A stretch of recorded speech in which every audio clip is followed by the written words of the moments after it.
El arte del cuento infantil. Creación de historias didácticas y perfectamente estructuradas. Subtítulo. Una guía avanzada de escritura e ilustración, inspirada en las técnicas de Julia Donaldson, Roald Dahl, Beatrix Potter y los grandes maestros de la literatura infantil. Prólogo. El legado imperecedero. ¿Por qué las historias de los maestros siguen cautivando? Hace más de un siglo, Beatrix Potter escribía la historia de un pequeño conejo desobediente en una granja de Inglaterra. La tinta era de su propia pluma, el trazo de sus delicadas manos de naturalista. Hoy, más de 100 años después, Peter todavía corre por los huertos del imaginario colectivo, perseguido por el señor McGregor, tan vivo como en el primer día. No se trata de nostalgia. Se trata de que aquella historia, aparentemente simple, atrapó algo esencial sobre lo que significa ser pequeño, curioso y vulnerable en un mundo de reglas que no elegimos. Los grandes maestros del cuento infantil, Donaldson, Dahl, Potter y otros, que pavimentaron este camino, comprendieron algo que muchos autores modernos olvidan. Una buena historia infantil no es una versión simplificada de una buena historia para adultos. Es una forma de arte completamente distinta, con sus propias leyes, su propia magia y su propia arquitectura del alma. La pregunta que algunos se atreven a hacer es, ¿se puede enseñar esto? ¿Se puede diseccionar el misterio de una narración perfecta para que otros lo reconstruyan? La respuesta es matizada. No se puede enseñar el genio, pero sí se puede enseñar el oficio. Y el oficio, practicado con honestidad y profundidad, puede llevar a lugares inesperados. Este libro no te promete que escribirás como Julia Donaldson. Lo que sí promete es que comprenderás por qué Julia Donaldson escribe como lo hace, que descubrirás la arquitectura bajo la poesía, la intención bajo la diversión, el corazón bajo las palabras, y que, armado con esa comprensión, podrás construir tus propias historias con una precisión, una belleza y una eficacia que antes te parecían inalcanzables. Las historias perduran porque tocaban algo verdadero. Este es el viaje hacia esa verdad. Parte I. Los cimientos de una gran historia infantil. Capítulo 1. La filosofía del cuento infantil de calidad. 1.1. Enseñar sin adoctrinar. La lección moral como parte orgánica de la trama. Existe una frase que los verdaderos maestros de la literatura infantil susurran entre ellos, aunque rara vez la escriben. Mostrar, no decir. Pero esto va mucho más allá de una simple técnica narrativa. Es una filosofía completa sobre la relación entre el cuento y la verdad. Cuando un autor infantil decide que su historia debe enseñar algo, que la obediencia es buena, que la generosidad nos enriquece, que el bullying duele enfrenta a una encrucijada peligrosa. Muchos caminos conducen al didactismo, esa enfermedad literaria donde la trama se convierte en vehículo de un mensaje que el lector ya conoce. El niño lo siente al instante. Hay una sensación incómoda, casi de traición, cuando percibe que la historia fue construida para convencerlo de algo que un adulto ya le ha dicho 100 veces. Roald Dahl comprendía esto profundamente. En Matilda, la genialidad no reside en que la protagonista sea inteligente y por lo tanto deba ser amada. Reside en que Matilda es inteligente de una forma tan radical, tan diferente a cualquier otra niña, que su inteligencia se convierte en acción.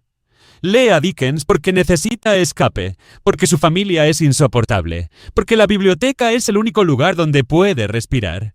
Y cuando ejerce poderes telequinéticos, no para ser recompensada, sino porque es lógica, es coherente con quien es ella.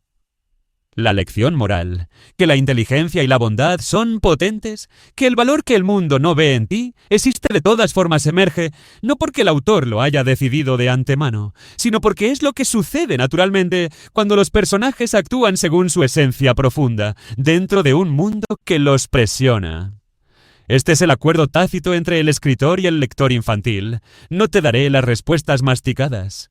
Te crearé un mundo donde suceden cosas, donde los personajes enfrentan conflictos reales, donde el final es coherente pero no predecible.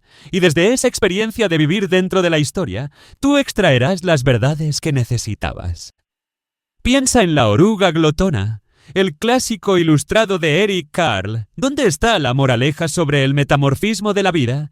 ¿Sobre la transformación? ¿Sobre crecimiento? No está escrita. Está vivida. El lector experimenta, junto con la oruga, la progresión natural del tiempo, del apetito, del cambio inevitable. Y en ese viaje, entiende sin que nadie se lo explique. 1.2. El poder de lo imaginario sobre lo didáctico. Análisis de la varita mágica de Donaldson versus moralejas explícitas. Julia Donaldson es una maestra en la construcción de mundos mágicos que funcionan completamente sin necesidad de explicación. En La varita mágica, el viaje de una bruja perdida en el bosque no es un pretexto para enseñar sobre la comunidad o la amistad. Es simplemente lo que sucede cuando una bruja sin varita se encuentra con criaturas que pueden ayudarla. Lo mágico está en la lógica de ese mundo, no en los adornos. Compara esto con historias donde la imaginación es un mero decorado para un mensaje que acecha detrás. Timoteo aprendió que compartir con amigos es hermoso, como moraleja escrita al final. El problema no es que el mensaje sea falso o insignificante, es que el niño lo siente como impuesto. La imaginación se vuelve herramienta en lugar de ser respiración. Donaldson, por el contrario, confía en el poder de la imaginación para hacer el trabajo pesado. Confía en que si un escenario es suficientemente vívido, suficientemente lógico dentro de su propia extrañeza, el niño no necesitará que le expliquen por qué lo que sucede importa. Importará porque sucede en un mundo que siente real. La varita, en la historia de Donaldson, no es una metáfora de poder, es simplemente una varita. Y los problemas que causa su ausencia son concretos y narrativos. Una bruja sin varita no puede hacer magia. Una bruja sin magia, en un bosque donde todo es posible, debe encontrar otra forma de ser. Y así, por accidente, o por la precisión más exquisita del arte. El cuento se convierte en reflexión sobre la identidad, la capacidad de adaptación, el valor que no depende de lo que posees.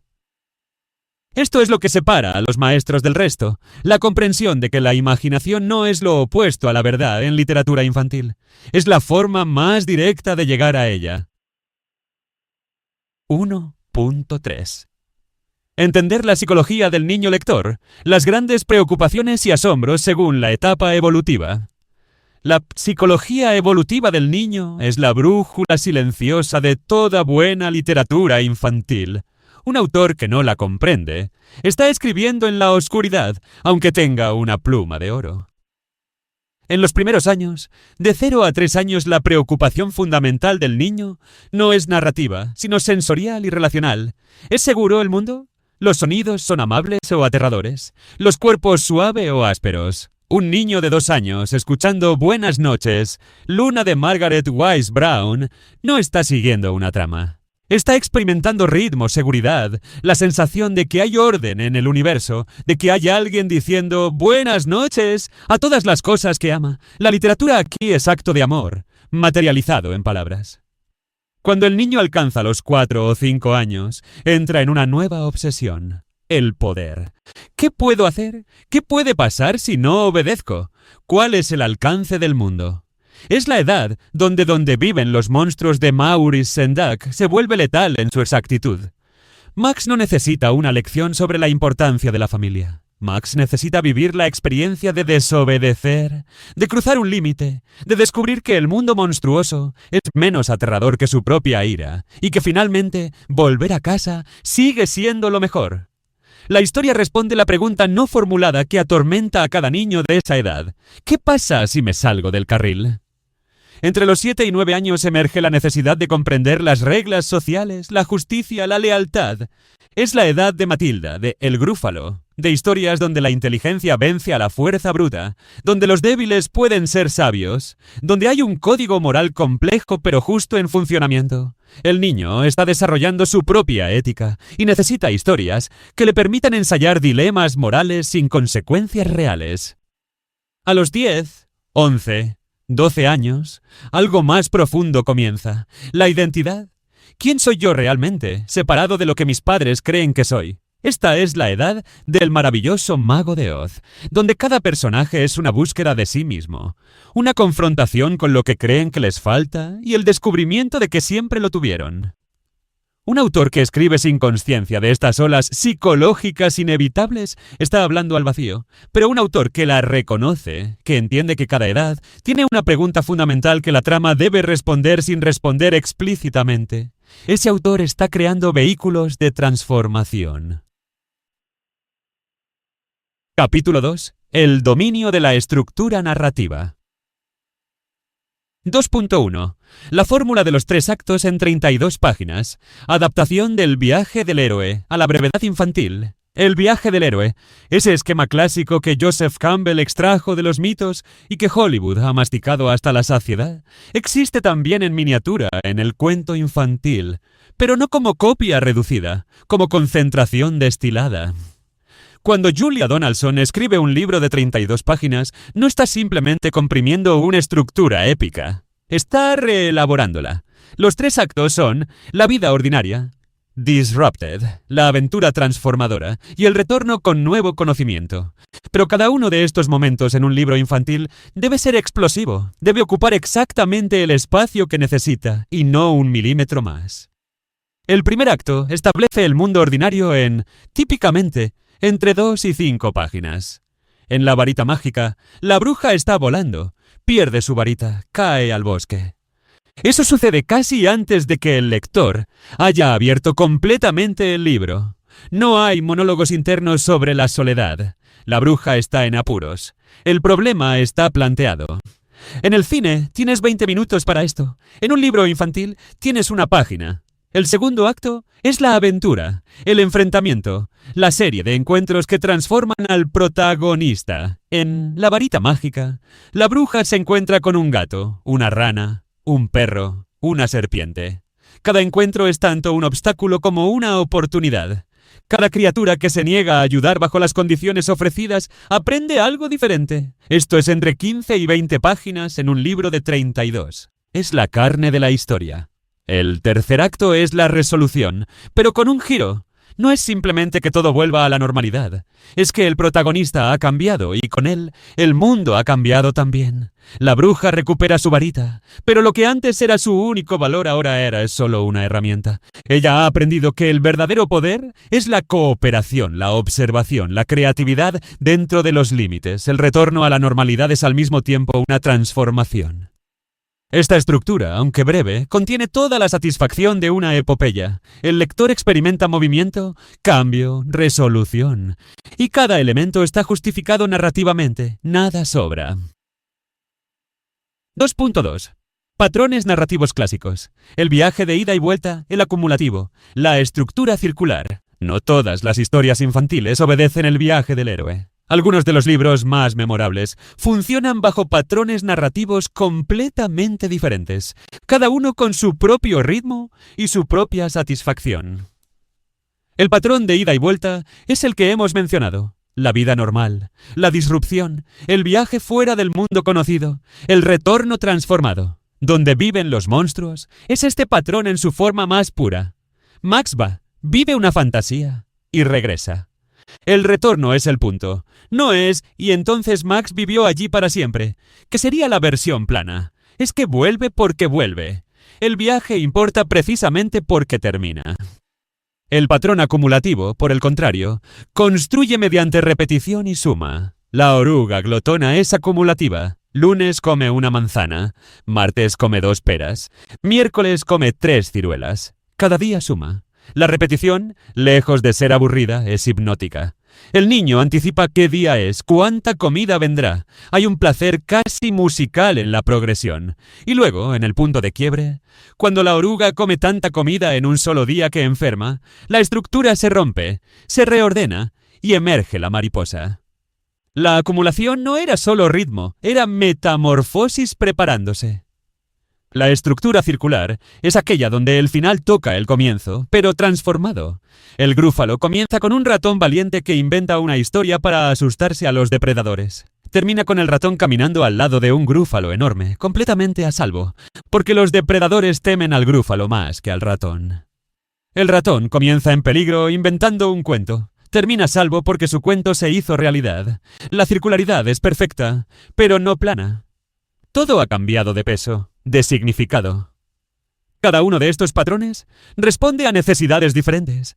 El viaje de ida y vuelta satisface la necesidad de la aventura con retorno. El acumulativo satisface la necesidad del ritmo, de participación predecible. El circular satisface la necesidad de coherencia, de que el mundo tiene una lógica que se puede confiar. 2.3. El punto de giro y el clímax en miniatura.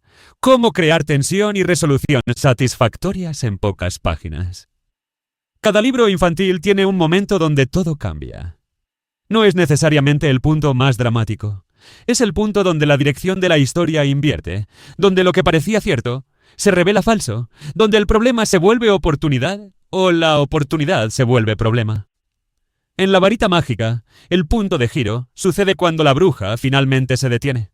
Ha conseguido un gato, una rana, un perro, una serpiente, pero aún no tiene su varita. El clímax podría ser naturalmente encontrarla, pero Donaldson hace algo más inteligente. La bruja se detiene en una tormenta y decide que va a quedarse con los animales que ha reunido. Va a hacer magia sin varita, y es en ese acto de rendición, de aceptación de lo que tiene en lugar de lo que le falta, que todo sucede. Los animales la ayudan de verdad. Su varita aparece. La historia se resuelve porque la bruja ha cambiado de intención. Este punto de giro debe ser creíble dentro de la lógica de la historia. No puede ser un golpe de suerte puro.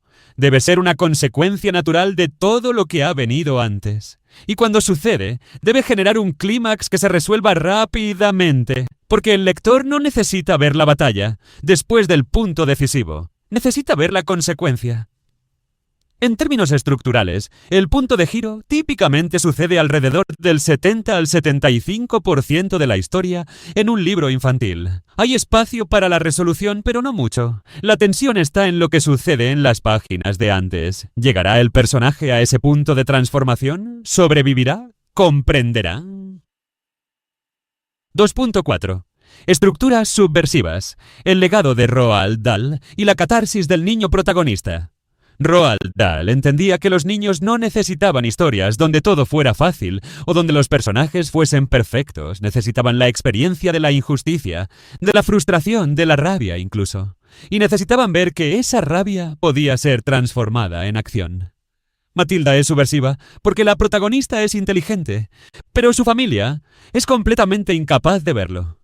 Su padre es un vendedor de coches fraudulento. Su madre es fría y narcisista. La escuela es un régimen de terror bajo la directora Trunchbull.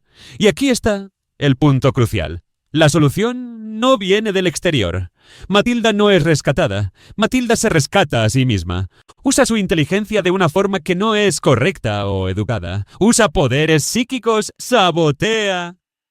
Esto es catarsis profunda para el niño lector, porque todos los niños sienten en algún momento que su poder es ignorado, que su verdad no es vista. Y en Matilda se da permiso narrativo para la defensa propia radical. No es violencia física, es resistencia inteligente, y funciona. La estructura subversiva de Dahl rechaza el orden moral convencional. No es que el protagonista sea un rebelde que aprende a conformarse. Es que el protagonista ve la conformidad como una trampa y elige la rebelión. Luego, la historia les muestra al lector que esa rebelión tiene consecuencias, pero principalmente consecuencias buenas para el protagonista. Los que querían que se conformara sufren. Los que lo apoyan prosperan. Esta es una estructura que enseña algo radical sin decirlo. Tu verdad vale más que la obediencia ciega. Tu inteligencia, tu creatividad, tu rabia incluso, son herramientas válidas. Y el mundo podría cambiar si las usas con precisión. No todas las historias infantiles pueden o deberían ser subversivas, pero las que lo son dejan cicatrices luminosas en la psiquis del lector. Esas historias son aquellas que el niño recuerda como actos de validación. Como si Dahl le hubiese susurrado, mientras leía, tienes razón en sentir que algo está mal, y tienes poder para cambiarlo.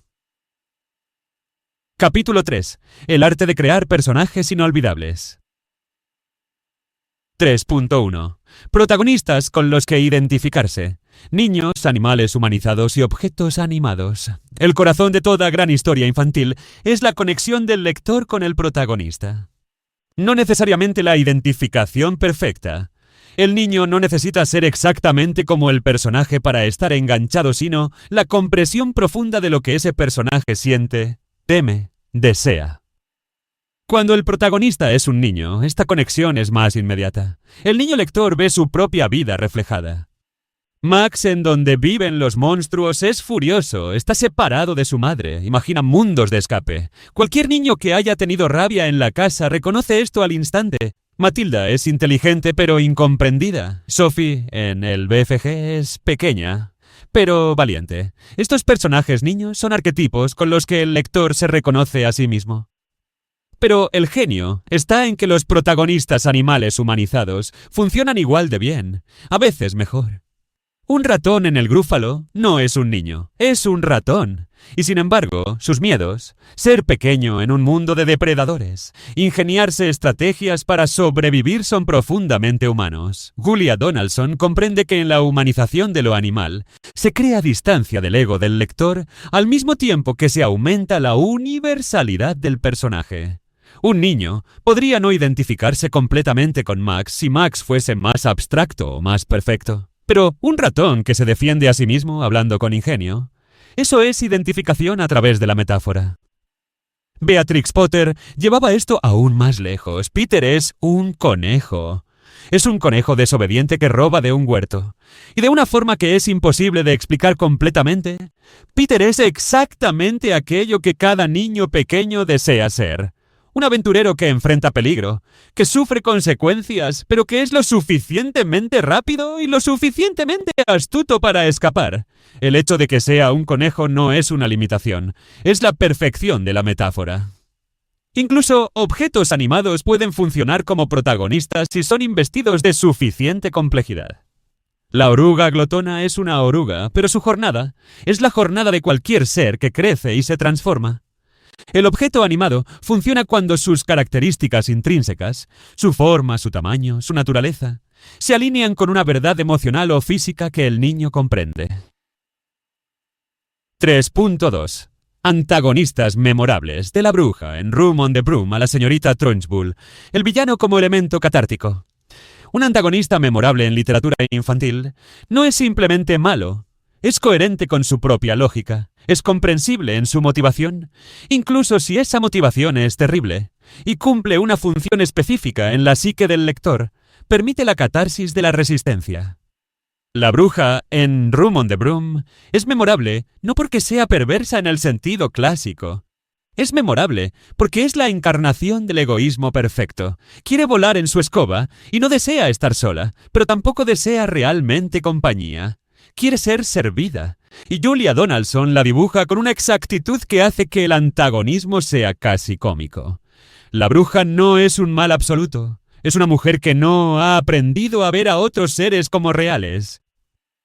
Comparemos esto con la señorita Trunchbull en Matilda. Aquí estamos ante un verdadero tirano, un ser humano que ha elegido ejercer poder sobre los débiles, específicamente sobre niños. Su antagonismo no es cómico, es aterrador.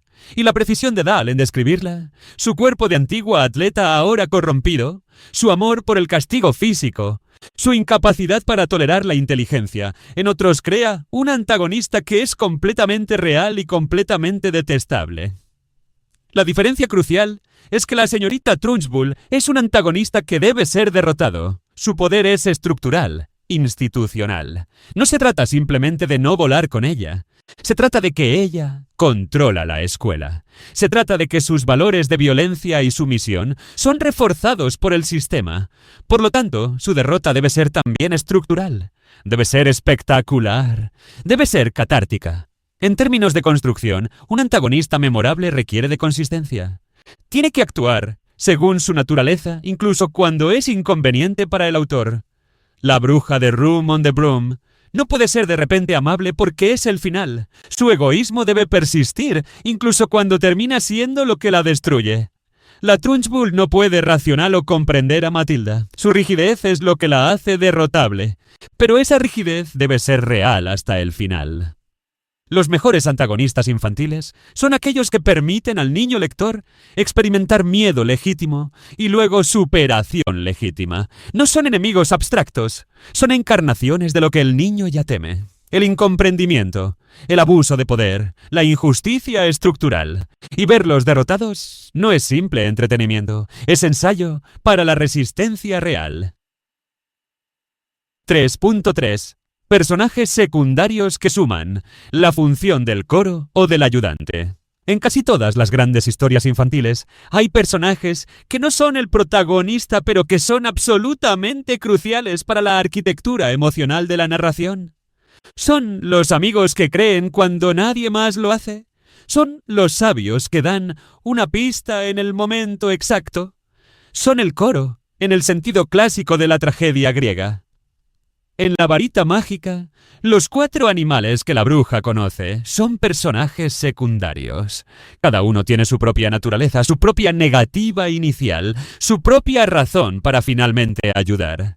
El gato ve la bruja como un posible hogar caliente. La rana es indiferente al principio. El perro es amable pero distraído.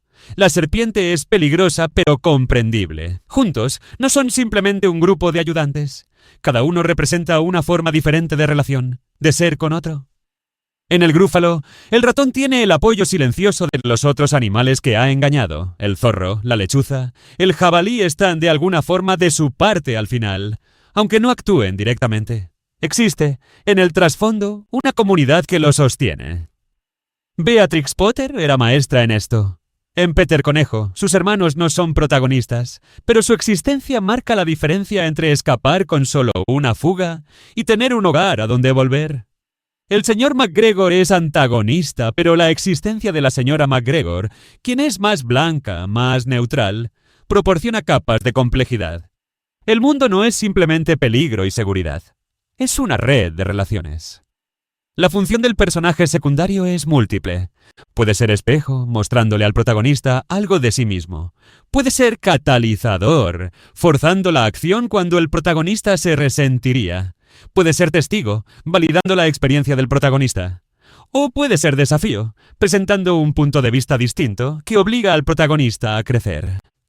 Lo crucial es que cada personaje secundario debe ser coherente. No puede ser simplemente herramienta narrativa. Debe tener sus propios motivos, su propia consistencia, su propia vida interna, aunque no la veamos completamente. El lector debe sentir que ese personaje tiene un mundo fuera del marco de la historia.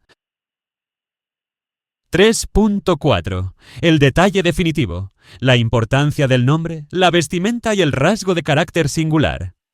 En literatura infantil, los grandes personajes se reconocen al instante, no por descriptions detalladas, sino por un puñado de elementos distintivos que el lector captura inmediatamente y que luego se convierte en iconografía. Peter Conejo tiene sus orejas largas y su chaqueta azul. El grúfalo tiene sus cuernos magníficamente feos y su fe en su propio poder. Matilda tiene sus ojitos inteligentes y su capacidad para leer. No son personajes porque tengan estas características. Tienen estas características porque las necesitan para ser completamente. El nombre es crucial. No es lo mismo un protagonista llamado Timoteo que uno llamado Max.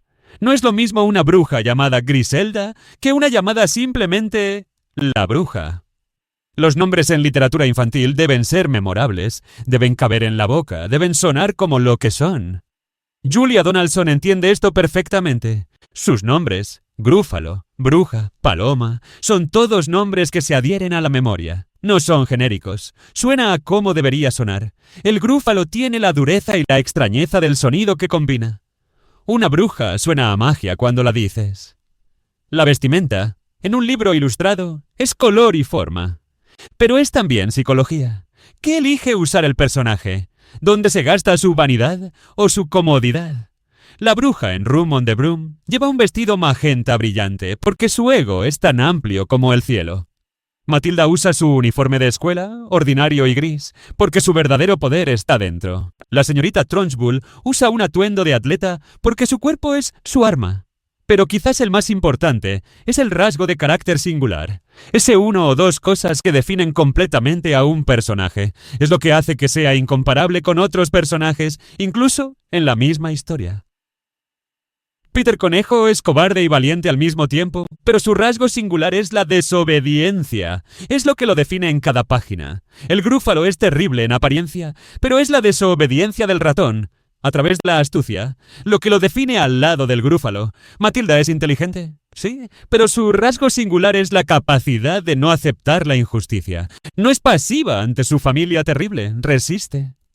Estos detalles, nombre, vestimenta, rasgo singular son lo que permite que un personaje sea reconocido en la memoria del lector durante años. Es lo que permite que un niño de 5 años que leyó el libro hace 3 años aún pueda describir exactamente cómo lucía el grúfalo, exactamente qué hizo el ratón, exactamente por qué importaba. Parte 2. La alquimia de la palabra, lenguaje, sonido y ritmo. Capítulo 4. Musicalidad y ritmo en la prosa. 4.1. Escribir para ser leído. En voz alta. La sonoridad como prioridad. La verdad más fundamental sobre literatura infantil es que casi siempre será leída en voz alta. Un padre junto a la cama, una maestra en el aula, un abuelo en el sofá. La voz de otro ser humano dará vida a las palabras. Por lo tanto, la primera pregunta que un autor infantil debe hacerse no es ¿se ve bien escrito?, sino ¿suena bien? Esto cambia todo, porque una frase que se ve perfecta en la página puede ser un desastre cuando se la pronuncia, puede atragantarse en la boca, puede tener consonantes que chocan, puede no tener el ritmo que promete cuando se la lee silenciosamente. Julia Donaldson es famosa por escribir en verso, pero lo que pocos notan es que incluso su prosa, en sus libros menos rimados, mantiene una musicalidad constante. Las frases están construidas para fluir. Los sonidos se repiten de forma deliberada, pero nunca obvia. Hay aliteración, pero no cada frase. Hay ritmo, pero no es metrónomo. Cuando escribes para ser leído en voz alta, debes pensar en la respiración. ¿Dónde respira el lector? ¿Hay suficiente oxígeno narrativo en las frases largas? Las frases cortas dan énfasis o cansan. Debes pensar en la entonación. ¿La música de la frase sugiere cómo debería sonar? ¿Hay sorpresas en el sonido que señalan sorpresas en la trama? Beatrix Potter escribía en una época donde la lectura en voz alta era la norma absoluta. Cuando lees Peter Conejo en voz alta, descubres que las frases están construidas para pausas específicas, que los nombres de los vegetales, acedera, perejil y judías, suena como lista cantada, que el ritmo de la persecución es musical en sí mismo. Un ejercicio revelador es tomar tu prosa infantil y leerla en voz alta. No una lectura silenciosa, en voz alta a ritmo de conversación, donde te quedas sin aire, donde los sonidos chocan, donde el ritmo te atrapa. Esos son los lugares donde revisar. 4.2. El uso del verso y la rima, sin forzarla. Técnicas de Julia Donaldson, ritmo yámbico y variaciones. Julia Donaldson ha perfeccionado el arte de la rima rimada que no se siente forzada. Y esto es un acto de considerable destreza técnica. La rima mal hecha es lo peor de la literatura infantil. Es obvia, es forzada, es como ver el andamiaje bajo la actuación. Donaldson evita esto mediante varias técnicas. La primera es variar el patrón métrico. No es un metrónomo. Si la mayoría de las líneas son yámbicas, da-dum, entonces una línea inesperadamente corta o larga adquiere peso. La ruptura del patrón es lo que mantiene vivo el ritmo. La segunda es que nunca deja que la rima controle el significado. Esto es decisivo. Hay escritores que fuerzan una palabra completamente inapropiada solo porque rima. Donaldson hace lo opuesto. Primero elige la palabra correcta, luego encuentra la rima que funciona. A veces esto significa romper la rima que esperabas. A veces significa encontrar una rima que no es perfecta, pero que es mejor que la perfecta. Considera una línea.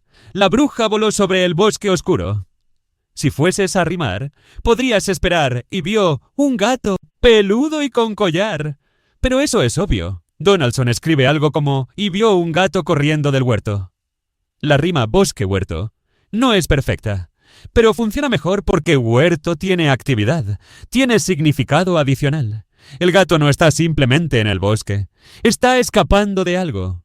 El ritmo yámbico, da-dum, es el ritmo natural del inglés. Es el latido de la lengua inglesa. Muchos versos infantiles lo usan porque es casi automático. Pero los mejores escritores lo rompen deliberadamente. Una línea trocaica, dum-da, Se siente como una caída. Una línea dáctila, dum-da-da, dum-da-da. Se siente como galopada. Variar es lo que mantiene viva la lectura. La verdad subyacente es que la técnica métrica y la rima en literatura infantil no existen para atrapar atención, existen para apoyar el significado.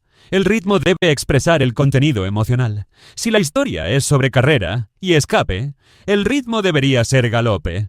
Si es sobre meditación, debería ser pausado. La forma debe estar al servicio del contenido. 4.3. Aliteración, onomatopeyas y ecos fonéticos. Crear texturas sonoras. Más allá del verso y la rima, hay herramientas más sutiles de sonoridad que los grandes autores usan constantemente. La aliteración, usada juiciosamente, puede crear una textura que hace que el lenguaje se adhiera. Beatrix Potter era maestra en esto. Peter Conejo en inglés es Peter Rabbit. El PR repetido crea una sonoridad que es tanto juguetona como percusiva. Cuando lees Pedro Conejo en español, el efecto es diferente porque los sonidos son diferentes. El PC es más suave. Esto es uno de los desafíos de la traducción de literatura infantil. La textura sonora debe reconstruirse para la nueva lengua. Las onomatopeyas son la herramienta más honesta del lenguaje. Son palabras que suenan como lo que significan. Splash, crash, whoosh. Roald Dahl las usa constantemente. Y no para ser infantil. Las usa porque son exactas. Cuando describir el sonido de algo cayendo al agua con 10 palabras, splash lo hace con una. Los ecos fonéticos son más sutiles. Es cuando un sonido reaparece en diferentes palabras, creando una textura que el lector siente sin necesariamente notar. Si tu cuento es sobre cosas que se deslizan, quizás usarías palabras con S, silencio, serpiente, suave. No lo haces consciente, sino como textura de fondo. El efecto de todas estas técnicas es que el cuento gana dimensión. No es solo lo que sucede, es cómo suena. Y cuando se lee en voz alta, esa dimensión sonora se convierte en casi física. El lector adulto está experimentando textura táctil mediante el sonido. El niño simplemente siente que algo es correcto, es satisfactorio, es hermoso. 4.4. El poder del silencio, la pausa narrativa y el uso inteligente de la página en blanco. Cada vez que un autor elige no escribir algo, está eligiendo escribir silencio. Y el silencio en literatura infantil, especialmente en libros ilustrados, es tan importante como las palabras. Maurice Sendak era maestro del silencio narrativo. Hay momentos en donde viven los monstruos donde no hay palabras en una página, solo imagen. Y ese silencio es deafeningly poderoso. Es la pausa antes del salto. Es el aire que necesitas para procesar lo que ha sucedido.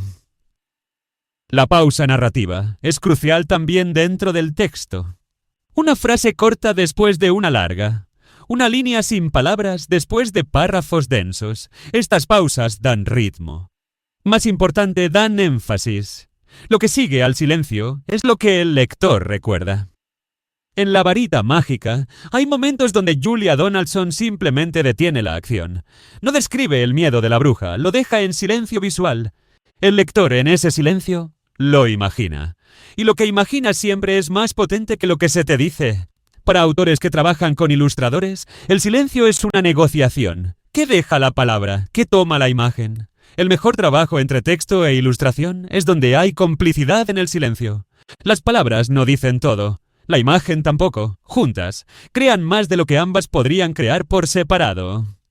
El uso inteligente de la página en blanco es literalmente arquitectura narrativa. En un libro infantil ilustrado, la página misma es personaje. ¿Está abierta y blanca? ¿Está llena de texto e imagen? ¿Se ve atropellada o respira? Una página que respira es una página que da permiso al lector de procesamiento. Una página abarrotada agota incluso cuando la historia es tranquila. La verdad es que la página en blanco en un libro infantil no es desperdicio de espacio, es generosidad. Es decir, respira conmigo aquí. Capítulo 5. El vocabulario perfecto para cada edad.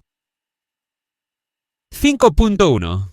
Palabras que ensanchan el mundo. El equilibrio entre lo familiar y lo nuevo. La fórmula Dahl. Palabras inventadas y reales. Existe una tensión permanente en la literatura infantil entre accesibilidad y desafío. Si usas solo palabras que el niño conoce, el cuento se vuelve plano. Si usas solo palabras nuevas, es inaccesible. Los grandes autores navegan esta tensión como somníferos. Roald Dahl tenía una fórmula que nunca fue explicitada, pero que es clara cuando la ves. Dahl usa la mayoría de palabras comunes para crear familiaridad, pero periódicamente introduce palabras que el niño no conoce. No lo hace aleatoriamente, lo hace estratégicamente. La palabra nueva siempre está en contexto. El niño puede adivinar el significado desde la trama, desde el sonido, desde la lógica narrativa. En Matilda, Dahl escribe sobre la asombrosa capacidad intelectual de Matilda. Intelectual no es una palabra que un niño de 8 años conoce necesariamente. Pero en contexto, una niña que es inteligente de una forma que nadie comprende el significado, se abre. Y el niño ha aprendido una palabra nueva sin que se sienta como lección. Julia Donaldson hace algo similar pero diferente. Ella inventa palabras, crea palabras nuevas que suenan como podrían ser palabras reales. El niño no necesita buscar el significado. El sonido, la forma en que se usa en la frase, crea significado. Es magia lingüística. El niño entiende que una bruja que viaja en escoba mágica y busca criaturas está moviéndose dentro de un mundo donde el lenguaje es ligeramente extraño, pero completamente significativo. El equilibrio perfecto es cuando una palabra nueva, sea real o inventada, enseña algo sin sentirse como educación. Es cuando expande el mundo del niño. El niño no aprende que intelectual existe porque el autor se lo enseñó. Lo aprende porque Matilda necesitaba ser intelectual para ser ella misma. 5.2. La poética de lo concreto. Sustantivos ricos y verbos activos frente a adjetivos vacíos. Hay una jerarquía silenciosa en el lenguaje. Los sustantivos son la realidad. Los verbos son la acción. Los adjetivos son decoración. Cuando los grandes autores infantiles escriben, priorizan sustantivos ricos y verbos activos, evitando adjetivos débiles. Beatrix Potter escribía sobre un conejo, no un pequeño conejo adorable. La palabra conejo ya contiene la pequeñez. El lector ya tiene la imagen. Llamarlo adorable es redundante. Es como si no confiaras en que el lector viera lo que el conejo es. Los verbos activos son donde vive el dinamismo narrativo. No es Peter saltó rápidamente.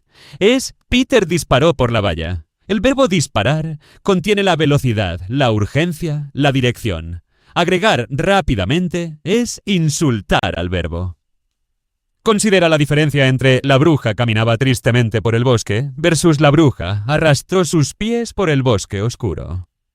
En la primera, tristemente es un adjetivo que intenta decirte cómo sentirse. En la segunda, el acto de arrastrar los pies, el adjetivo específico oscuro que afecta al bosque, no a la bruja, crea la melancolía mediante acción y atmósfera, no mediante emoción explícita. Los sustantivos ricos son particulares. No es animal, es ratón. No es cosa, es varita. No es lugar, es bosque de robles oscuros.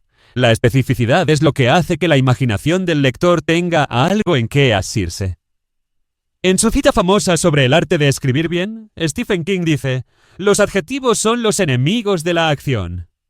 En literatura infantil, esto es incluso más cierto, porque un niño prefiere una imagen clara y una acción vivida a un adjetivo que intenta emocionarlo. 5.3. Diálogos que definen carácter. ¿Cómo hacer que cada personaje hable de forma única? El diálogo en literatura infantil no es simplemente intercambio de información, es caracterización instantánea. Cada personaje debería hablar de una forma tan distinta que el lector podría identificar a quién pertenece una frase, aunque el diálogo no estuviese etiquetado. En El Grúfalo, el ratón habla con confianza e ingenio. El zorro habla con la seducción del depredador. El jabalí habla con bravuconería. Donaldson no necesita decir «el ratón era astuto». El ratón lo demuestra al hablar. Sus palabras son cortas, inteligentes, tienen giros de ironía. El zorro, en cambio, usa lenguaje más suave, más persuasivo. Roald Dahl es incluso más específico. La señorita Trunchbull habla en comandos cortos y amenazantes. Matilda habla con precisión casi adulta, porque su mente es adulta incluso si su cuerpo es niño. El padre de Matilda habla con la locuacidad vacía de alguien que solo piensa en dinero. Cada voz es tan distinta que leerlas en voz alta es casi actuar diferentes papeles. El diálogo que define carácter es específico en vocabulario, en la estructura de las oraciones, en lo que el personaje elige revelar o esconder. Es también específico en lo que el personaje no dice. Si un personaje nunca hablara sobre sus emociones, eso es caracterización. Si otro habla constantemente de sus miedos, eso también es caracterización. Un diálogo efectivo también respeta las diferencias de edad y experiencia. Un niño pequeño habla diferente a un adulto. Una criatura mágica habla diferente a un ser humano. El diálogo auténtico a estas diferencias permite que el lector sienta la distancia entre personajes incluso mientras entiende lo que dicen. 5.4. Audiencia por edad. Guía práctica. El vocabulario y la complejidad lingüística deben corresponder a la edad del lector, no porque los niños sean incapaces de comprensión, sino porque la comprensión tiene una textura diferente a cada edad. Palabras que serían obvias para un niño de 10 años son completamente abstractas para uno de 5. De 0 a 3 años. El lenguaje aquí no es realmente lenguaje en el sentido narrativo complejo. Es sonido, ritmo, repetición. Las palabras deben ser cortas, fáciles de pronunciar y tienen poder principalmente en su musicidad. Margaret Wise Brown escribía para este grupo, y sus palabras son casi siempre monosilábicas o disílabas. Buenas noches, Luna. Buenas noches, Luz. La repetición crea seguridad. El ritmo es casi hipnótico. En cuanto a temas, los niños de esta edad viven en el mundo del objeto y del cuerpo. Necesitan libros sobre texturas. Es suave. Sobre comida, sobre cuerpos, sobre animales como extensión de sí mismos. El lenguaje existencial, ¿quién soy?, no tiene cabida. El lenguaje sensorial es todo. De 4 a 7 años. Esto es donde comienza la verdadera narrativa. El niño puede seguir una trama con comienzo, medio y fin. Su vocabulario está en expansión activa. Busca palabras nuevas sin miedo. Esto es la edad perfecta para lo que Dahl hizo. Palabras nuevas en contexto enriquecedor. Las historias para este grupo pueden tener un poco más de complejidad. No tanto que sea confuso, pero sí suficiente que requiera atención. Max en Donde viven los monstruos es de esta edad aproximadamente. Las emociones son complejas pero expresadas de forma simple. La fantasía está completamente permitida. De hecho, es requerida. El humor a esta edad funciona por lo absurdo. Un gato que vuela, un conejo que enseña la trastienda a la audiencia. Palabras inventadas que suenan raras. La lógica del mundo real no tiene que aplicarse. De 8 a 11 años, el salto aquí es significativo. El niño ha desarrollado un sentido de justicia. Ha comenzado a entender las motivaciones humanas complejas. Puede manejar sarcasmo y capas múltiples de significado. El lenguaje puede ser más sofisticado, no rebuscado, pero sí sustancial. Esto es donde Matilda funciona también. El vocabulario es más denso. Las situaciones son moralmente complejas. La familia de Matilda no es simplemente mala. Es específicamente mala en formas que el niño puede comprender. Narcisismo paternal, negligencia emocional, la incapacidad de ver el valor en alguien porque no se ajusta a lo que esperabas. El humor a esta edad puede incluir ironía y sarcasmo. El niño entiende el conflicto entre lo que se dice y lo que se significa. Las historias pueden tener subtramas. El protagonista no necesita ganar completamente. El final puede ser agridulce. A través de todo esto, la lección permanente es: el lenguaje debe estar al servicio de la edad del lector, ni simplificado condescendientemente, ni elevado inapropiadamente. Debe ser exactamente el lenguaje que un niño de esa edad está lista para vivir dentro.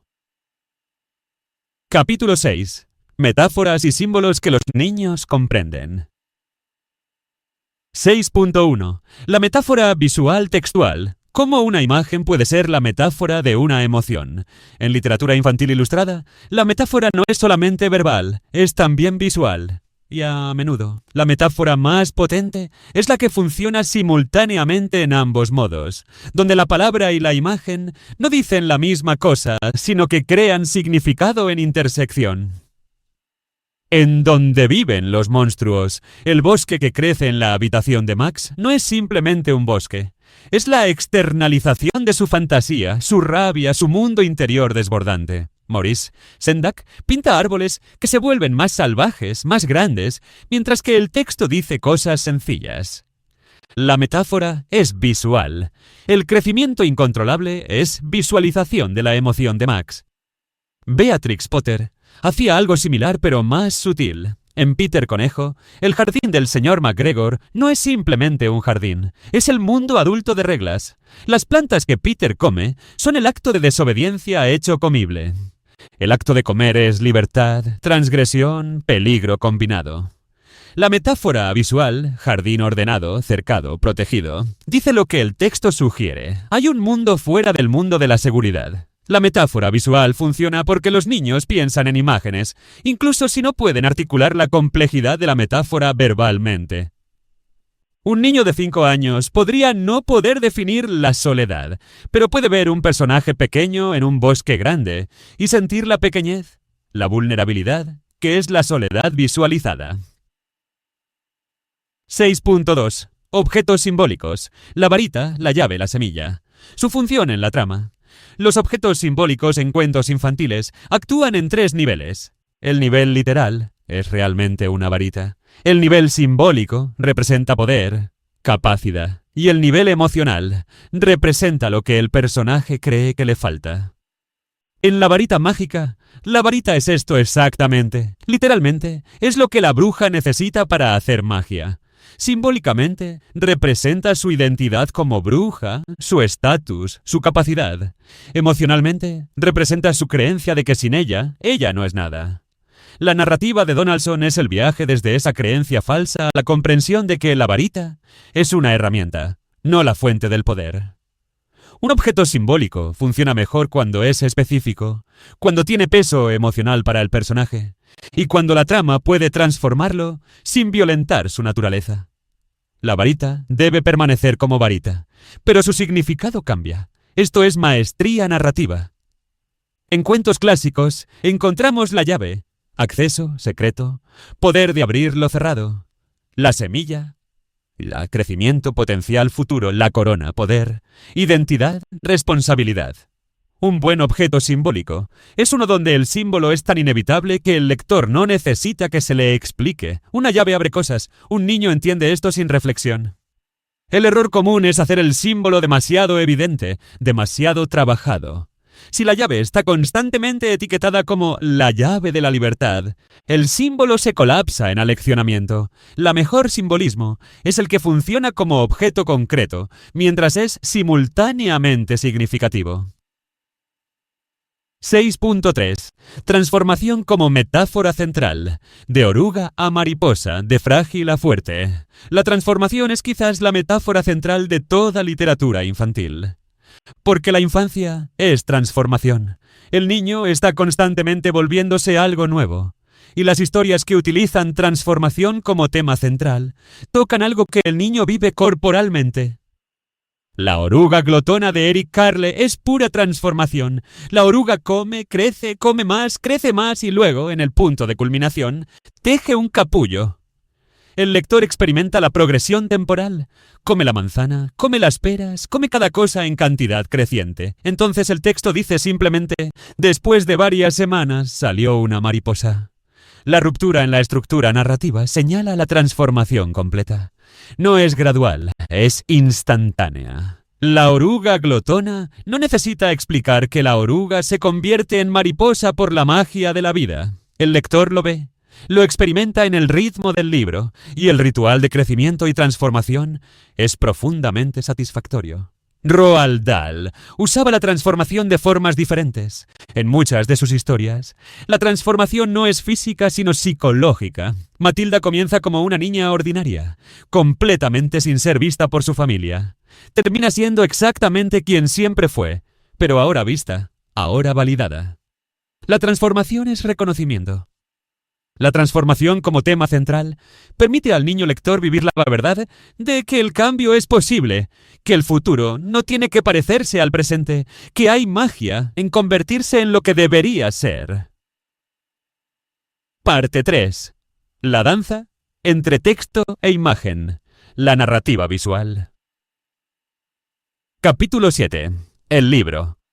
Álbum como obra de arte total. 7.1. La ilustración no decora, narra. Análisis de la simbiosis, en donde viven los monstruos y los libros de Potter. Existe una creencia errónea pero persistente de que la ilustración en un libro infantil es decoración. Que el texto es la verdadera historia y la imagen es apenas apoyo visual. Esto es completamente incorrecto. En un libro o álbum verdaderamente grande, la ilustración es tan narrativa como el texto. En donde viven los monstruos, Maurice Sendak no simplemente ilustra lo que Max dice o hace. Sendak expande la narrativa. El lector ve a Max corriendo, gateando, su habitación transformándose, pero la ilustración también muestra detalles que el texto no menciona. El caos de la habitación de Max, la manera en que crece el bosque, la progresión de tiempo solo a través de cambios visuales en la escala de Max dentro del mundo. Más importante, las ilustraciones de Sendak cuentan una historia emocional que complementa, pero a veces contradice el texto. Cuando el texto dice que Max es el más terrible, la ilustración muestra a Max claramente como un niño pequeño en un traje casero. La ironía está en la disonancia entre cómo Max se ve a sí mismo, terrible, poderoso, y cómo lo vemos visualmente, pequeño, todavía un niño. Esta disonancia es donde vive la complejidad emocional de la historia. Beatrix Potter era ilustradora primero, escritora segunda. Sus ilustraciones son precisas en sus detalles. Cada flor, cada ropa, cada expresión está considerada. Y la narrativa visual es tan importante como el texto. Ves el miedo en los ojos de Peter. Ves la determinación. Las ilustraciones de Potter no embellecen la historia, la hacen verdadera. Las simbiosis funcionan cuando el texto y la imagen no dicen completamente lo mismo. Cuando el texto sugiere y la imagen especifica. O cuando la imagen sugiere y el texto especifica. Esto crea un espacio para que el lector complete el significado. 7.2. El storyboard. Planificación de las dobles páginas, ritmo visual y manejo del tiempo. Un libro ilustrado es arquitectura espacial. Cada doble página es una composición. Las páginas impares e pares, juntas, crean ritmo visual. Y cómo eliges romper una doble página en dos es decisión narrativa crucial. Un storyboard para un libro ilustrado es más que simplemente aquí va el texto, aquí va la imagen. Es mapa de pacing. ¿Dónde aceleras el ritmo visual? ¿Dónde lo ralentizas? ¿Hay una página que es completamente imagen? ¿Una que es completamente texto? En un buen storyboard consideras, ¿esta doble página necesita estar abierta, sin ruptura en la imagen? ¿O necesita que la ruptura del pliegue central sea parte de la narrativa? Por ejemplo, en el Grúfalo, hay momentos donde la acción cruza el pliegue central, creando movimiento visual, y momentos donde el pliegue es una pausa, un respiro visual. El manejo del tiempo es visual también. ¿Cuánto tiempo sucede en cada doble página? ¿Hay páginas donde sucede mucho en poco espacio? ¿Hay páginas donde poco sucede, pero el espacio es vasto? El ritmo visual de cantidad de información por espacio visual crea el pacing emocional del cuento. Julia Donaldson trabaja con ilustradores que entienden este ritmo.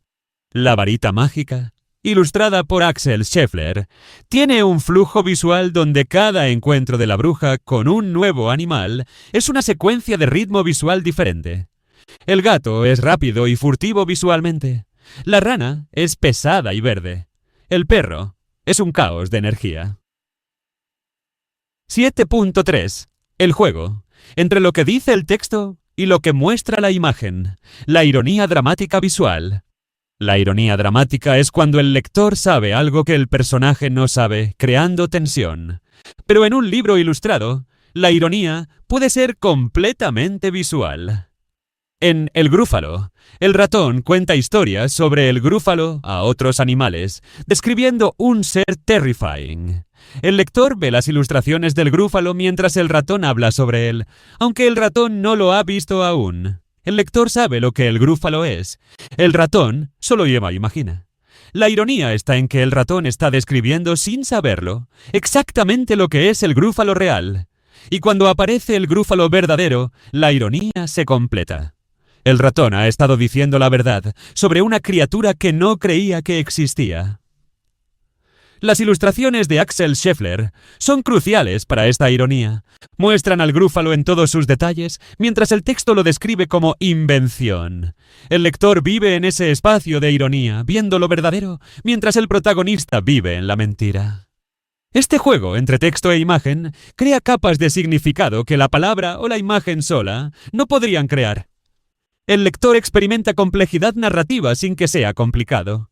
Es simplemente que la imagen dice algo que el texto no dice, y en esa diferencia surge la magia. Capítulo 8. Creación de un mundo visual coherente.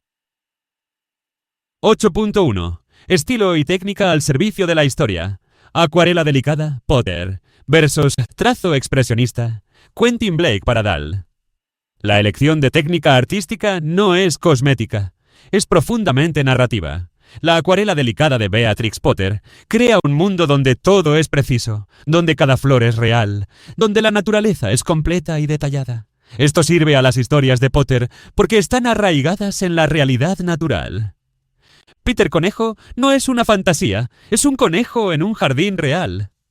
Quentin Blake, que ilustró a Roald Dahl, usaba un estilo completamente diferente. Línea rápida, trazo expresionista, caos controlado. Los personajes de Blake se mueven en la página, tienen energía nerviosa. La técnica es casi violenta en su rapidez. Esto sirve a Dahl porque sus historias están llenas de energía, de injusticia, de rabia. El trazo de Blake no es delicado, es un puño en una página. Un error común en literatura infantil ilustrada es no considerar suficientemente la coherencia entre historia y técnica. Una historia de terror requiere una técnica visual que pueda contenerla. Una historia de tranquilidad requiere una técnica que respire. Beatrix Potter's acuarela también permite detalle. El lector puede observar durante minutos el mundo que Potter ha creado. Cada flor tiene sombra, cada animal tiene expresión específica. La técnica invita a contemplación. Blake's trazo rápido invita a movimiento. No puedes sentarte contemplando una página de Blake del mismo modo que con Potter. Blake te empuja adelante. Esto es totalmente intencional. El ritmo visual de la técnica debe corresponder al ritmo emocional de la historia. 8.2. La expresividad de los personajes. Comunicar emociones a través de la postura, la mirada y el gesto. En un libro ilustrado, el rostro y el cuerpo del personaje son donde vive la emoción, y comunicarla sin palabras es arte de verdad. Maurice Sendak era genio en esto. Los monstruos en donde viven los monstruos no tienen caras que cambien dramáticamente, pero sus posturas, la manera en que están en el espacio, dice todo. Están amenazantes pero no totalmente peligrosos. Están salvajes, pero también un poco tonto. El equilibrio entre amenaza y lo absurdo está en cómo están dibujados. La expresión del rostro es crucial. Un ojo pequeño crea vulnerabilidad. Un ojo amplio crea sorpresa. Cejas que se juntan crean enfado o preocupación. Beatrix Potter, con su precisión naturalista, hacía que la expresión de los animales fuese específica. Peter no es simplemente un conejo asustado, es un conejo cuya expresión dice: he cometido un error y ahora estoy en pánico real. La postura es quizás más importante que la expresión. Un personaje que está encogido es vulnerable, pequeño. Un personaje que está erguido es fuerte, decidido. La manera en que un personaje ocupa el espacio visual es la manera en que comunica poder o falta de poder. Los gestos son el cuerpo en movimiento comunicativo. Una mano extendida es invitación o necesidad. Una mano levantada es protección o prohibición. Un gesto es una palabra sin palabras. En Blake, los gestos de sus personajes son frenéticos, son comunicación pura. En Potter, los gestos son delicados, específicos. La verdad es que la emoción visual debe ser legible. Un niño de 3 años debería poder ver a un personaje y saber si está triste, alegre, asustado. No requiere detalles complejos. Requiere claridad emocional. 8.3. El uso del color y la luz para crear atmósfera, paletas emocionales, cálidas, frías, y focalización. El color no es decorativo, es emocional.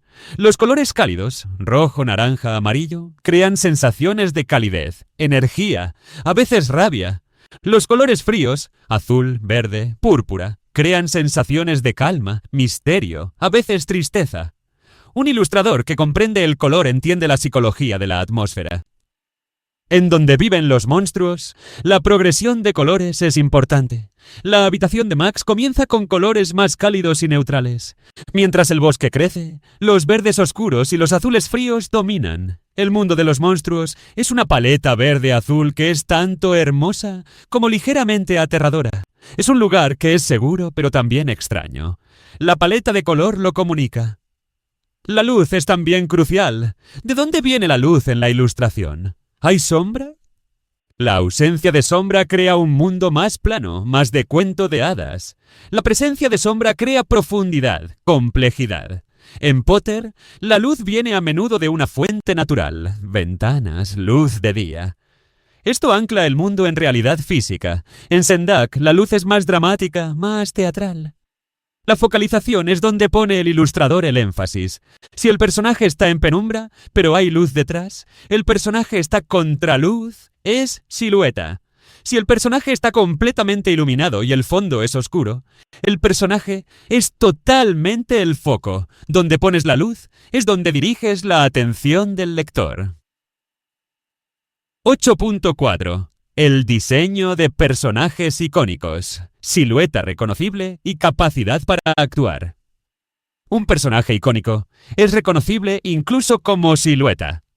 Esto es verdad en cine, en caricatura, en libro ilustrado.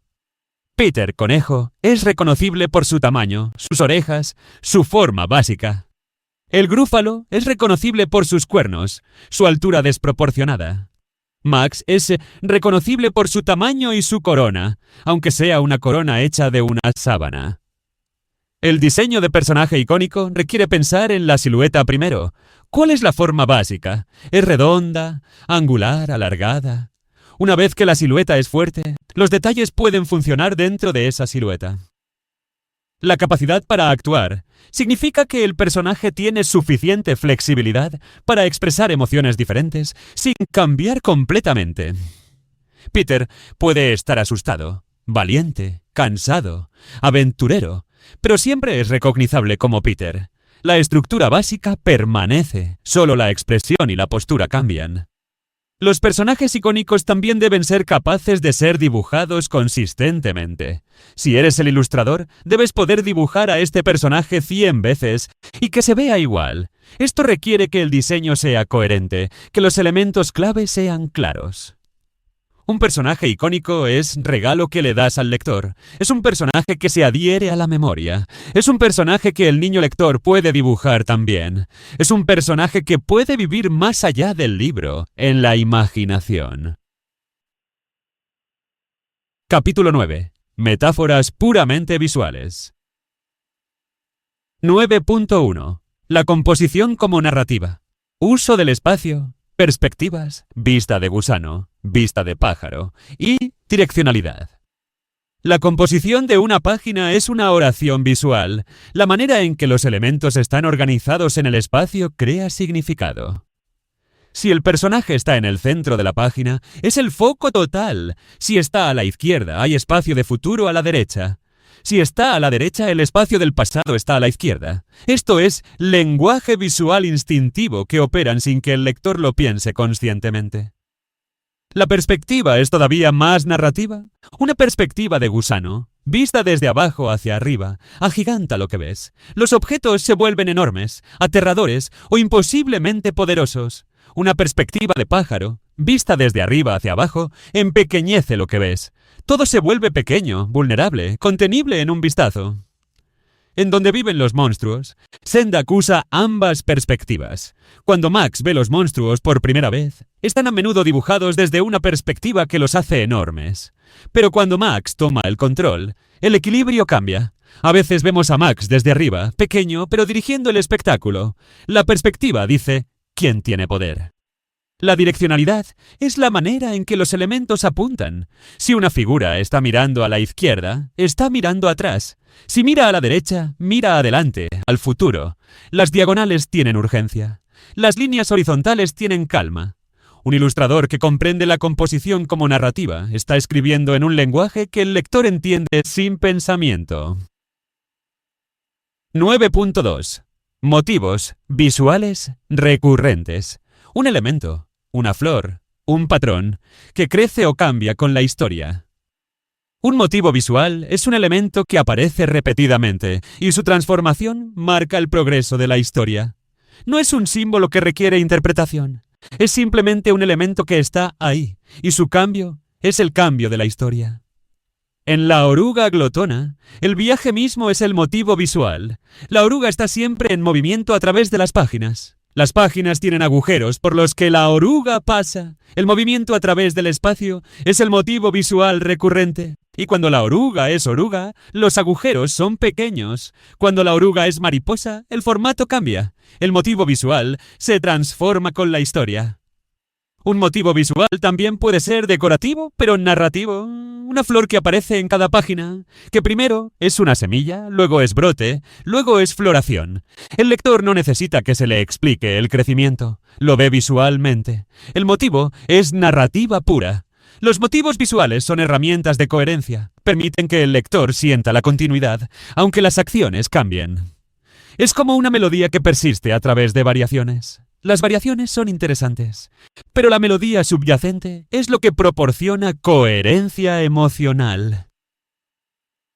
9.3. Los detalles que cuentan una historia paralela. Lo que ocurre en los márgenes o en segundo plano.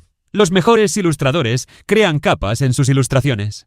No solo lo que es central es importante. Lo que sucede en los márgenes, lo que ocurre en segundo plano cuenta historia también. En Quentin Blake, mientras el personaje principal hace algo en el centro de la página, hay caos secundario en los márgenes. Un personaje secundario está haciendo algo diferente. Hay un detalle visual que no es central a la acción, pero que añade complejidad a la página. El lector que se toma tiempo para observar, descubre historias dentro de la historia. Beatrix Potter hacía algo similar, pero más sutil. En sus ilustraciones, mientras Peter está siendo perseguido por el señor McGregor, hay detalles en segundo plano que sugieren la realidad más amplia. Una valla, una puerta, un árbol específico. Los detalles no son aleatorios, son específicos al lugar. Estos detalles marginales sirven varios propósitos, crean recompensa para la observación atenta. El lector que mira profundamente descubre más. También crean la ilusión de un mundo que existe más allá del marco de la página. No estamos viendo toda la realidad, estamos viendo un corte, una sección. Para un autor que trabaja con ilustrador, estos detalles marginales pueden ser sugeridos pero no dictados. El ilustrador es quien entiende lo que funciona visualmente. Pero la consciencia de que estos detalles existen, de que la página es capas, es importante conceptualmente. Parte 4. Del borrador a la obra. Maestra. Proceso y profesionalidad. Capítulo 10. El oficio del escritor ilustrador, o del dúo perfecto. 10.1. Métodos de trabajo. Primero el texto, primero la imagen, o desarrollo simultáneo. No existe una única forma correcta de crear un libro infantil ilustrado. Diferentes autores e ilustradores trabajan de modos completamente distintos. Algunos comienzan con el texto, otros con la imagen, otros desarrollan ambos simultáneamente en una danza compleja. Beatrix Potter trabajaba con ambos de forma integrada. Era escritora e ilustradora, así que el texto y la imagen surgían juntos. Mientras escribía sobre Peter, corriendo por el jardín, ya estaba imaginando y dibujando cómo se vería eso. Para Potter, la separación entre texto e imagen era casi artificial. Eran aspecto del mismo proceso creativo. Julia Donaldson, que trabaja con Axel Scheffler, típicamente comienza con el texto. Donaldson escribe la historia completa primero, generalmente en verso rimado. Luego, Scheffler lee el texto y comienza a crear las imágenes. Este método funciona porque el texto de Donaldson es tan visual en lenguaje que el ilustrador tiene mucho material para trabajar. Y Scheffler es lo suficientemente experimentado para expandir, para añadir profundidad, para hacer que la imagen sea más que simplemente ilustración del texto. Algunos autores ilustradores modernos trabajan de formas completamente diferentes. Algunos crean un storyboard visual primero, una serie de imágenes ásperas, y luego escriben el texto para encajar el espacio y la progresión visual. Otros comienzan con una idea o un personaje y dejan que el proyecto se desarrolle en cualquier dirección que surja naturalmente. Maurice Sendak tenía su propio proceso. Escribía el texto de Donde viven los monstruos, pero la mayoría de su trabajo estaba en la ilustración. Las imágenes son lo que la historia es realmente. El texto es pura elegancia brevedad, pero fue desarrollado después cuando Sendak ya sabía lo que quería mostrar. La clave es que cualquier método debe funcionar para ti, debe respetar tus fortalezas. Si eres un escritor fuerte, pero un ilustrador débil, comienza con el texto. Si eres un artista visual fuerte, comienza con imágenes. Si eres igualmente fuerte en ambas cosas, desarrolla ambas simultáneamente.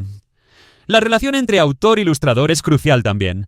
Si trabajas con otro ilustrador, debes confiar en que él o ella expandirá tu visión, no solo la replicará. El mejor trabajo entre dúos es donde hay diálogo constante, donde el ilustrador se siente libre de sugerir cambios, donde el autor se siente libre de solicitar revisiones.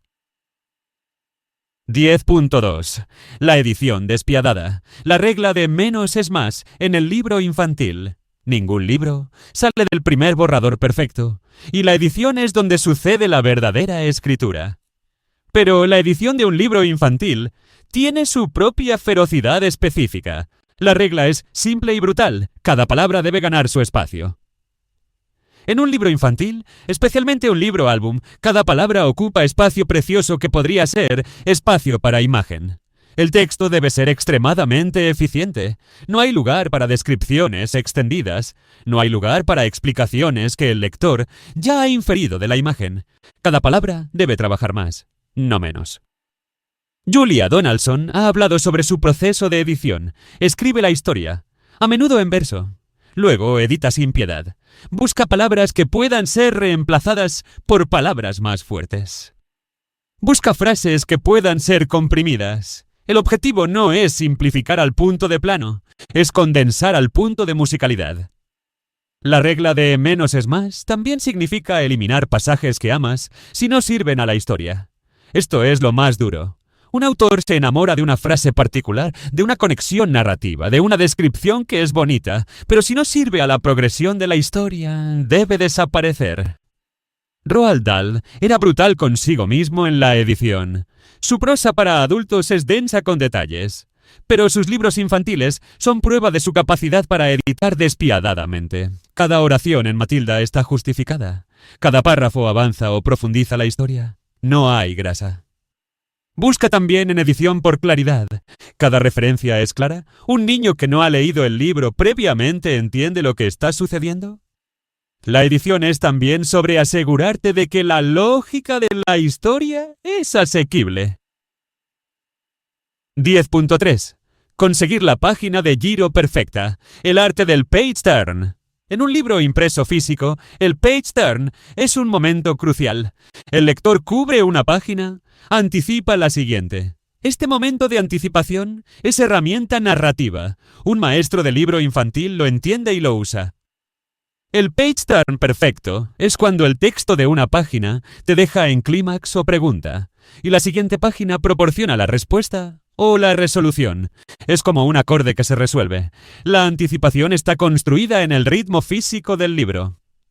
En La varita mágica, Donaldson y Scheffler entienden esto completamente. Una página termina con la bruja en una situación de crisis. La siguiente página muestra la solución o la complicación. El lector no puede evitar voltear la página. El acto físico de voltear una página es participación física en la historia.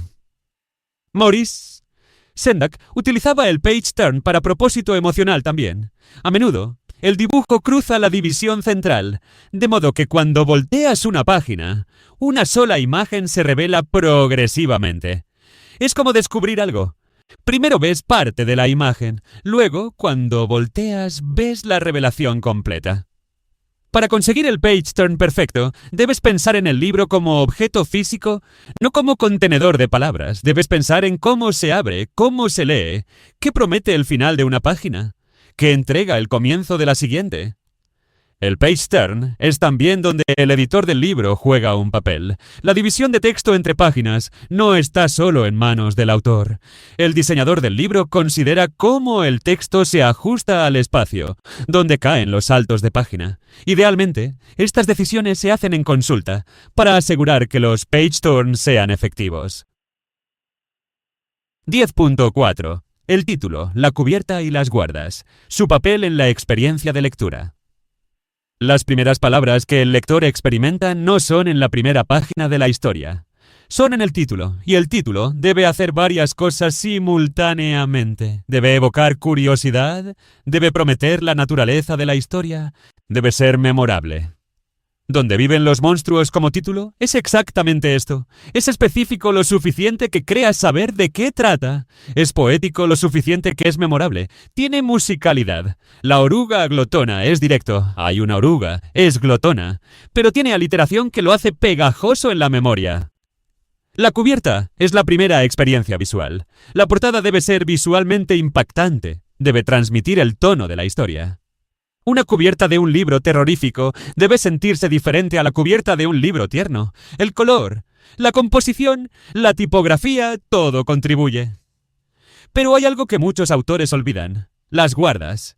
Las guardas son las páginas en blanco al comienzo y al final del libro, entre la cubierta y el comienzo real de la historia. En algunos libros, las guardas son simplemente blancas. En libros bien considerados, las guardas son oportunidades narrativas. Beatrix Potter frecuentemente usaba las guardas para sugerir el mundo de la historia. Las guardas podrían contener patrones pequeños de flores o animales que foreshadow la historia. No dicen la historia, pero preparan al lector emocionalmente. Las guardas son también respiración antes de entrar en la narrativa. Son transición entre el mundo del lector y el mundo de la historia. Una guarda blanca es neutralidad de limpieza a comienzo. Una guarda con patrón es inmersión inmediata en la atmósfera. Para un autor que trabaja con un diseñador, las guardas son oportunidad de colaboración. ¿Qué puede la guarda contribuir a la experiencia total del libro? ¿Puede reforzar tema? ¿Puede provocar emoción? ¿Puede ser tan sutil que el lector la absorbe casi inconscientemente? Capítulo 11. Escribir para diferentes formatos y públicos. 11.1. Libro álbum. 0 a 7 años. El equilibrio texto-imagen. Un libro álbum para edades 0 a 7 es su propio universo con sus propias reglas específicas. La edad es demasiado amplia en algunos aspectos. El salto entre 0 y 7 es considerable, pero demasiado estrecha en otros. La capacidad de atención, el lenguaje, la sofisticación narrativa cambian drásticamente. En la parte más joven, 0 a 3, el libro álbum es casi objetos, es textura física, es ritmo de palabra, es imagen grande y clara. El texto es rítmico. Buenas noches. Luna tiene página tras página de objetos a los que decir buenas noches. La repetición es lo que crea significado. La imagen es suficientemente clara que un niño de 2 años puede señalar y reconocer. El texto es típicamente muy breve. Unas pocas palabras por página, palabras que son fáciles de pronunciar. La puntuación es simple, casi no hay referencias complejas. Para los años 4 a 7, el libro álbum comienza a ser más narrativo. Hay una trama que seguir, personajes con motivaciones, conflicto y resolución. El texto es más largo, pero aún comprimido, típicamente entre 800 y 1500 palabras para un libro completo.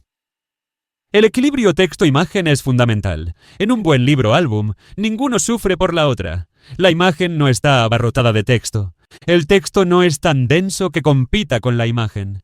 Generalmente, se sugiere entre 30 y 50% de la página para texto, 50 y 70% para imagen, dependiendo del diseño específico. El texto debe trabajar con la imagen, no repetirla. Si la imagen muestra a un personaje corriendo, el texto puede describir por qué corre o dónde va, no simplemente el personaje corre. El lector puede ver que el personaje corre. El texto debe añadir dimensión. 11.2. Primeros lectores, 6 a 8 años. El salto al capítulo breve y la ilustración funcional. El salto del libro álbum. A primeros lectores es significativo. El niño está aprendiendo a leer independientemente. El libro debe mantener la magia del álbum, pero debe ser lo suficientemente accesible que el niño pueda leerlo solo, o con algo de ayuda. Los primeros lectores típicamente tienen ilustración en cada página o cada 2 páginas, pero la ilustración es ahora funcional. No es el arte elevado del libro álbum, es apoyo visual, ayuda al niño a entender lo que está sucediendo, hace que las páginas se vean menos abrumadoramente texto pesadas. La estructura narrativa comienza a ser más compleja, hay más trama. Puede haber capítulos cortos, 3 a 5 páginas, cada uno con su propia mini tensión y resolución. La división en capítulos es también herramienta de manejo de ansiedad. El niño puede sentir que ha completado algo cuando termina un capítulo. El vocabulario es más amplio, pero aún cuidadoso. Las palabras nuevas están en contexto, no hay descripciones extendidas. El diálogo es prevalente. El diálogo es cómo el niño descubre personaje, trama, emoción. La longitud típica es 5.000 a 10.000 palabras, divididas en capítulos de 500 a 1.000 palabras cada uno. Esto permite que el niño tenga sesiones de lectura de 10 a 15 minutos. Es suficientemente corto que puede ser completado, pero suficientemente largo que hay progresión real. 11.3. Novelas infantiles ilustradas. 8 a 12 años. El caso Dahl. ¿Cómo mantener el ritmo en prosa más larga? En novelas infantiles ilustradas para 8 a 12 años, la ilustración retrocede. No hay imagen en cada página. Típicamente, hay quizás una ilustración cada 10 a 15 páginas. La ilustración es ahora decorativa en el mejor sentido, ofreciendo representación visual pero no siendo necesaria para la comprensión de la trama. En este rango de edad, el niño puede sostener una trama más compleja. Hay subtramas, hay personajes secundarios con arcos propios, hay complejidad moral, el final puede ser agridulce. El niño está desarrollando la capacidad de tolerar ambigüedad narrativa. Roald Dahl es el maestro de este formato. Matilda, Charlie y la fábrica de chocolate. El BFG son todas novelas de este rango, que son accesibles pero no condescendientes.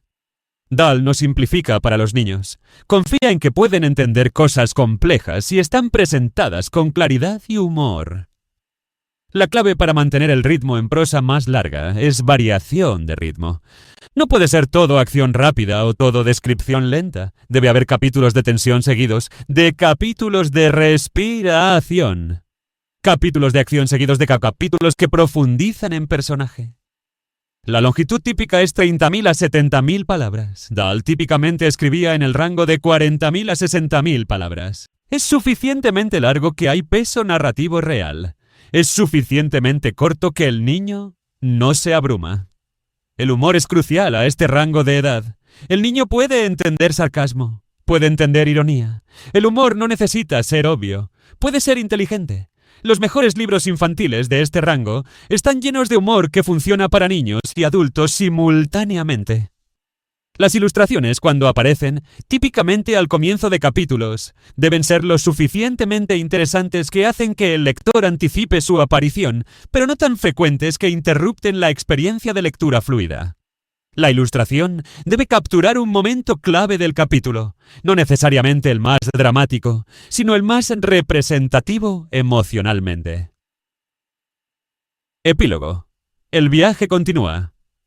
Hemos viajado desde la filosofía fundamental de qué hace que una historia infantil sea verdaderamente grande, pasando por las técnicas específicas de lenguaje, estructura, caracterización.